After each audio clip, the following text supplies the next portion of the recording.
Hi guys, welcome back to the channel. Bit of a miserable day here. I've bought another car from Copart, one for me to hopefully tow my other cars around, and a trailer. But the car is from Copart and it's considered, bloody cows, Jesus Christ. The car is considered a biohazard. It's contaminated with mould. It's got no keys. It's pretty gross. Here it is. So it's a Mitsubishi Shogun 2005 and it's contaminated with mould and it's pretty gross inside. I mean, I'm going to open the door. From a first glance, doesn't look too bad, but the smell is unreal. Down here, it's like, I think these look like feathers. Some sort of bird has died in there. It is honestly one of the grossest things I've ever smelt. The back is full of mould, and the size of these, oh god, the smell is so bad. The size of these rat droppings. There's going to be some big old beast in there somewhere. Oof. But yes, the most important thing here, I bought the trailer with it too. The trailer's pretty good. I'm pretty happy with that. That tyre looks a bit flat. I think this is quite heavy for it. Maybe I need to put a bit of air in that one. But yeah, the trailer's pretty good. I did lose the jockey wheel on the way home, but I've managed to replace that. I'm pretty happy with the trailer. My only issue is, because this has no keys, I can't, the steering, as you can see, is a little bit crooked.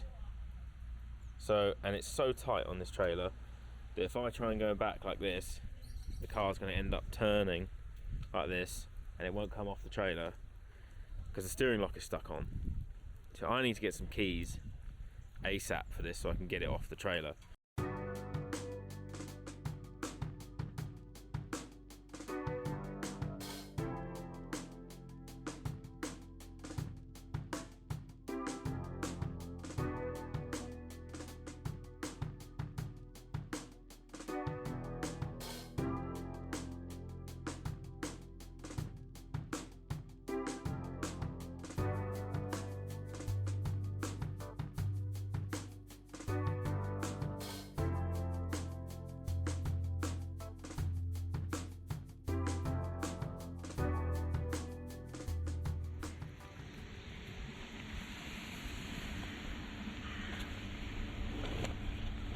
God, this is so disgusting.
If anyone knows anything about those, what is that from?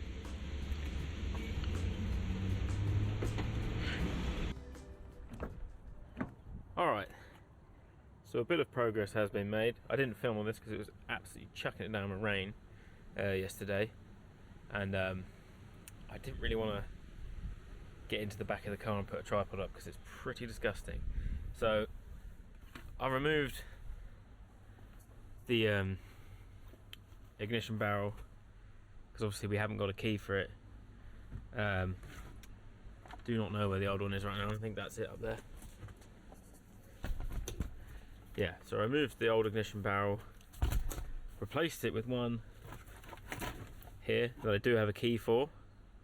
This was really cheap online, but that doesn't work because I think it's still, because of the key has a chip in it, and the chip is read by this ring here, and then that code I think gets read by the immobilizer and the ECU, and obviously this is for a different car, this one that I just bought, so that doesn't work. So now in this box here there should be another one of these, an immobilizer, another key and an ECU, and we're going to put all that in, and hopefully, fingers crossed, that does the trick.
So here I was just working on my Mitsubishi Shogun, got it running, all good, and bloody another one turns up.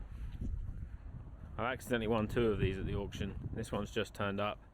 This one is water damaged, flood damaged. I don't know what's wrong with it. It doesn't say what's wrong with it. It just says possible water damage to engine. So who knows what that means. Engine's probably seized is what I reckon it means.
pretty noisy in here.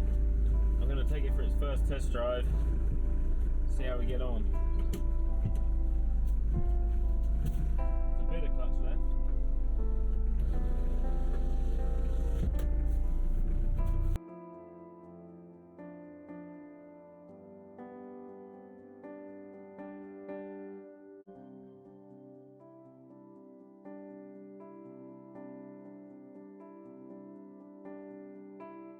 Alright, so the first test drive, fairly successful, fairly unsuccessful.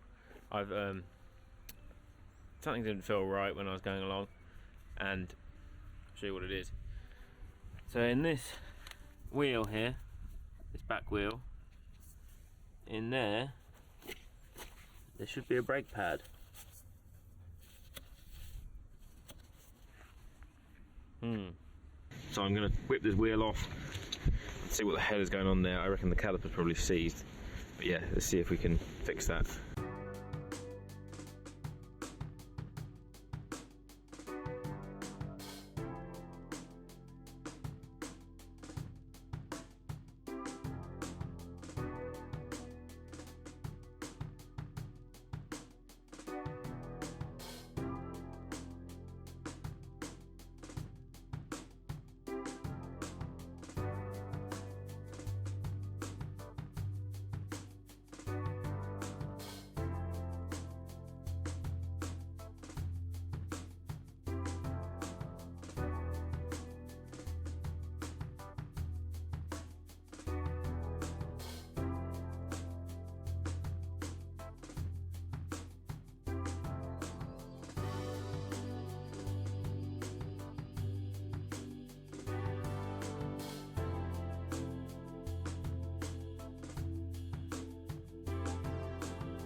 Alright, so I was driving the Mitsubishi home the other day, and the engine started making a really loud sort of ticking noise, tick tick, and black smoke was sort of coming out the back quite a lot. So I managed to get home. I managed to get here the next day, idling fine, but as soon as you revved it, it was making this horrible sort of ticking noise. It wouldn't rev up, black smoke pouring out the back. I'm pretty sure it was in limp mode. I checked everything, no vacuum leaks or anything. And the ticking noise is what was really sort of concerning me, and it just wouldn't drive. So I've actually ended up scrapping it, which is a shame. It didn't really cost me that much. I think the car was 350 quid on Copart. It cost me a lot to pick it up, but I was going up there to pick the trailer up anyway. Yeah, so I probably could have fixed it if I really tried, but I just didn't really have the time, and I didn't actually really like the car that much. It didn't drive great when it was working. I didn't think. I know all Mitsubishi people out there might say I'm wrong, but I didn't really like it. It was very noisy and uncomfortable, and it also, no matter what I did, I couldn't get the smell out of it. I tried everything. It still smelled. Even if I could have got it working, I wasn't really the biggest fan of it. So it's gone. The other one has gone as well. That had to be scrapped because that didn't work. So all in all, I've probably lost, I think they were about 350 quid each, both the cars. I can't remember how much the key set was. It was about £100, I think. Scrapping them both, I think it was 250 for each of them. So I've lost about 300 quid on the cars, which is a shame. But you never know. You never know. One of them could have been a winner, but yeah, I haven't had a great run from Copart recently. But we'll hopefully our luck will change. I'll do an update on the VX as well. I've been driving that around. Fantastic car, really is unbelievable. I drove it all the way to near Blackpool and back. So from me, I'm near Brighton-ish. So I drove that all the way from Brighton to Blackpool. It's about, I don't know how many miles. I think a round trip was about 800 miles, which is amazing. It did perfectly. There's a little crack in the front bumper where I hit a pothole. It wasn't really a pothole, it was a drain cover it was a drain, basically, without the drain cover on it. And I hit that, and it was almighty bang. I'm surprised the wheels are still on it. I'm surprised it didn't dent any of the wheels or anything. But yeah, that cracked the front bumper, unfortunately. So I'll fix that. But yeah, that's a fantastic car. I'm going to make an update video on all the price, costs, and everything, how much that cost. But yes, stay tuned for the next one.